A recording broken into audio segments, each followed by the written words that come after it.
Hey, Bridgemill neighbors, interested in what the market's doing right here in our neighborhood? Stay tuned. I'm going to give you a market update for Bridgemill subdivision.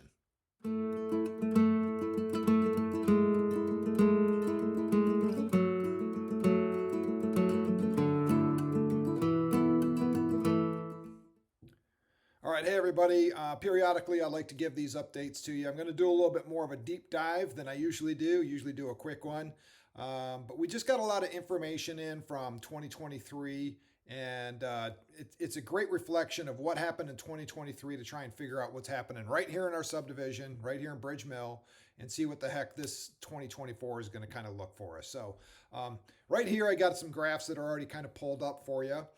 Now, keep in mind when I look at Bridge Mill, and I kind of did this assessment, this is detached only. So it doesn't have the condos in there, it doesn't have the new townhouses or anything like that. This is just detached single family homes that are in Bridge Mill. So the first thing that we're taking a look at is I set this up. This has got a 3-year history on it. And then I did a 3-month rolling average, take all the peaks and valleys out of everything. And then we just kind of go through, and I'm going to talk to you about what in the heck is going on and where do we see this going forward. So first of all, this top line, this green bar, that's Bridge Mill. I also pulled in Cherokee County for us just to kind of take a look and see if we're tracking with everybody else in Cherokee County. So the first thing that I did was let's take a look at the median prices. Probably shouldn't be a surprise to you. Back in 2021, we've seen a gradual increase here. Now, a lot of this is dictated by the different price points that we have in the subdivision. This doesn't necessarily mean value. So you see this little spike. I saw this month, just like a really big increase. That's probably because we just happen to have more expensive homes that hit the market than we typically do. So that's all that really means. It doesn't necessarily mean that values are increasing or on the increase again. So anyways, that's the median. Let's see what the average does. Yeah, the average, yeah, so you can see it kind of plateaus a little bit more when you look at the average. Thought that was interesting. The other thing that we like to look at are the new listings. So this is new inventory that's actually coming on the market. This top line, that's Cherokee County. And, I guess it's been pretty steady over the last 3 years.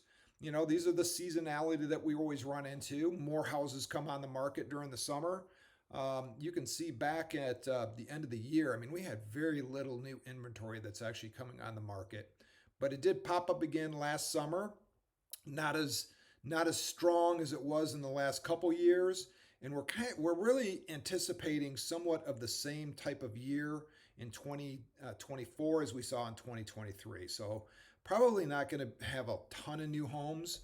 I've done videos on why and what's going on in the market and why we have such a shortage of inventory and why people aren't putting their houses on the market as much as they were in years past. A lot of it has to do with the rates. Let's face it, anybody that's got a mortgage on their home for more than that's older than 2 years old or 3 years old mortgage, they've got a really inexpensive rate. So it's very difficult to trade out an inexpensive rate for a more expensive rate, right? So that's one of the factors why a lot of people are just not selling their resale homes. So, anyways, that's that. Let me get rid of. Let me get rid of Cherokee County so we can look at just Bridge Mill since that's really what we're kind of focused on. Again, you can kind of see the peaks and valleys. Look how low it was this last summer. We did not see the robust inventory as we have in the years past. So that was really low. That's really significant when we look at that. So anyways, we're expecting the same kind of a scenario this year. So that's something that we're going to keep an eye on. And then these are the actual homes that are on the market. And again, you can see this last year we had the summer months that were a little bit higher. But right now the inventory isn't as low as it was last year. I mean, last March we had 7 houses that were on the market, and we're at about 10 right now, which is still super super low. We almost have 3,000 homes here and only have 10 homes for sale. That's really low, but it's been low for years. So that's not anything new. Pending sales. I'm going to look at closed sales because this will show you Sure, we have houses that are coming on the market, but are they selling? So look at the difference over the years. So 2021 was a crazy year. Lots of activity, slowed down during the winter months, and then that summer, man, it just took off again. And so here we are. This is basically when the rates started to increase, right back in 2023. And look at it since then. It has just really slowed down. So not a lot of closed sales. The activity has slowed down, almost down to nothing. 21 sales in a month in November and December and January. And in February 26th, those are really pokey months. So not a lot of turnover.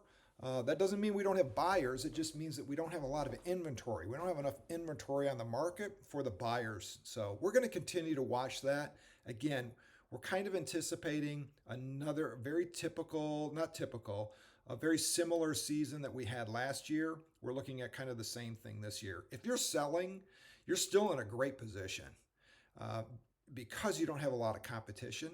You don't have this flood of inventory that's hitting the market. So you're really sitting pretty well. Now the homes, we got to talk about that because the buyers out there really they're very selective.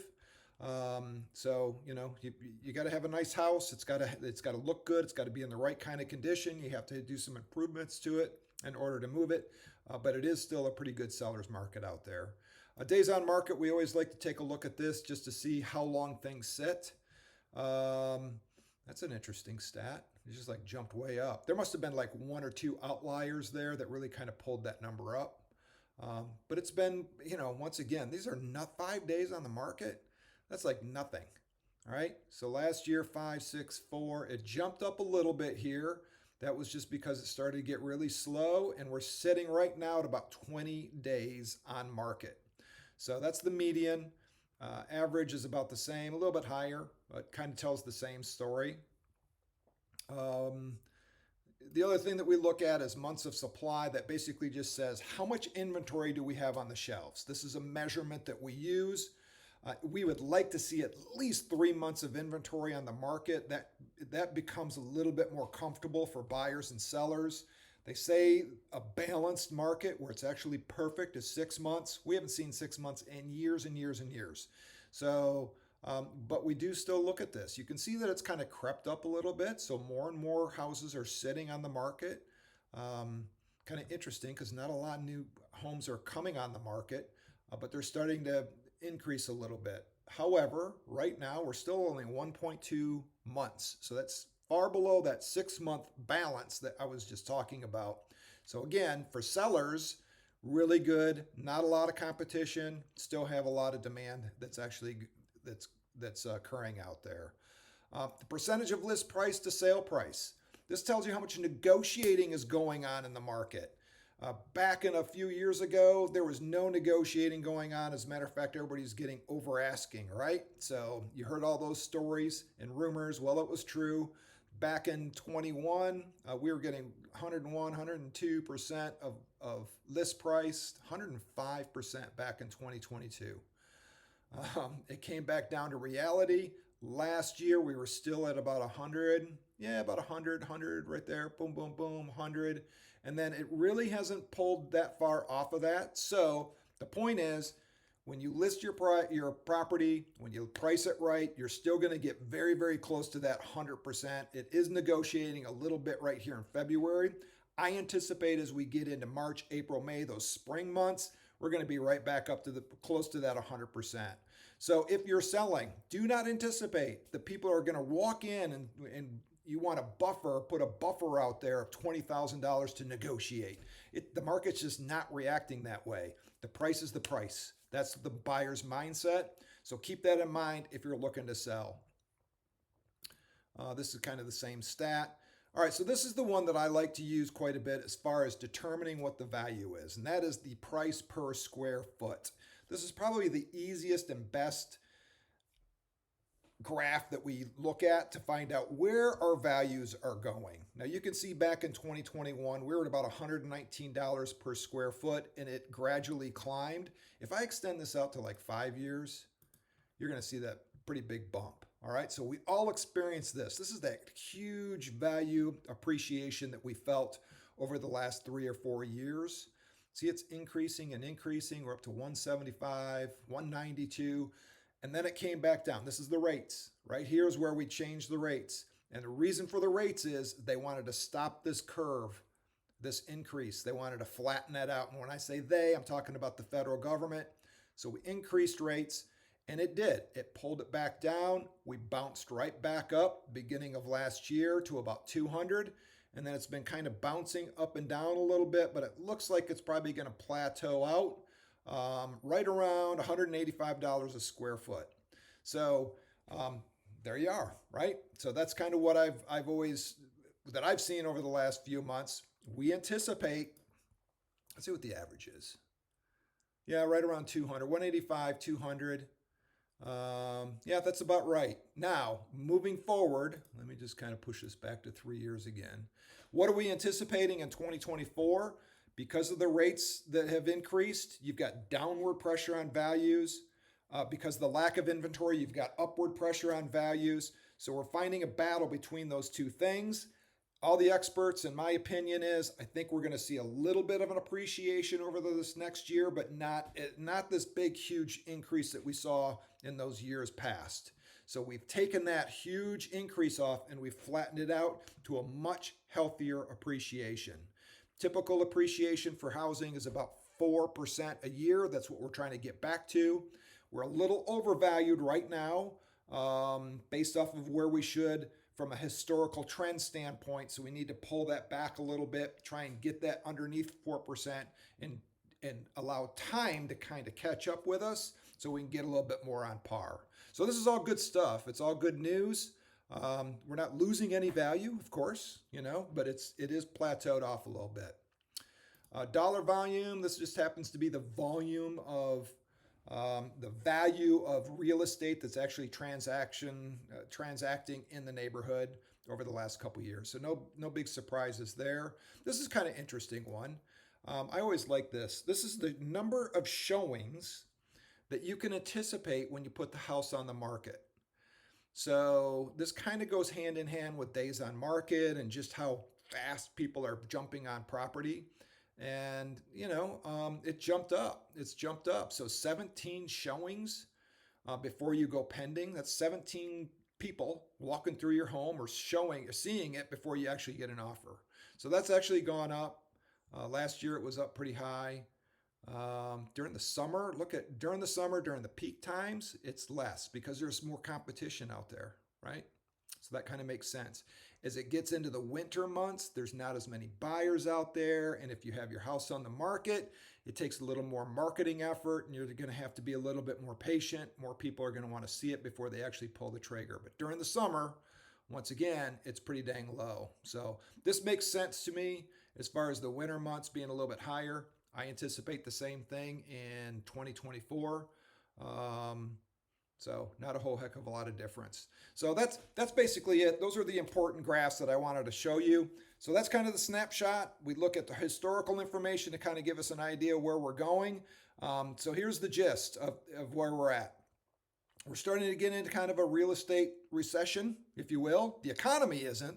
The economy is a whole other issue, and I've done videos on that. Economy is doing great. GDP is growing. That seems to be very healthy. But the real estate segment, we're seeing a slowing down. So the good news is right here locally, and I always talk about how real estate is local, not national. So make sure you understand and get with somebody that knows Bridgemill and knows Cherokee County and knows Atlanta really, really well. Locally, we're in a great position. Unemployment is low. Incomes are up. We're growing, population is growing, and there's been a lot of demand here. So overall, I think 24 is going to be a good year for us. Not great, not crazy, but a good year for real estate. We're going to have to look at that inventory. That's an issue, and we're really struggling with that. That's why you see so much new construction going on as well. We've got to fill that gap as we have more and more people that are unwilling to put their homes on the market. So hopefully that was helpful. Give me a thumbs up if you liked it. I'll keep on cranking videos out like this out to everybody. Hope everybody's having a good one. Thanks.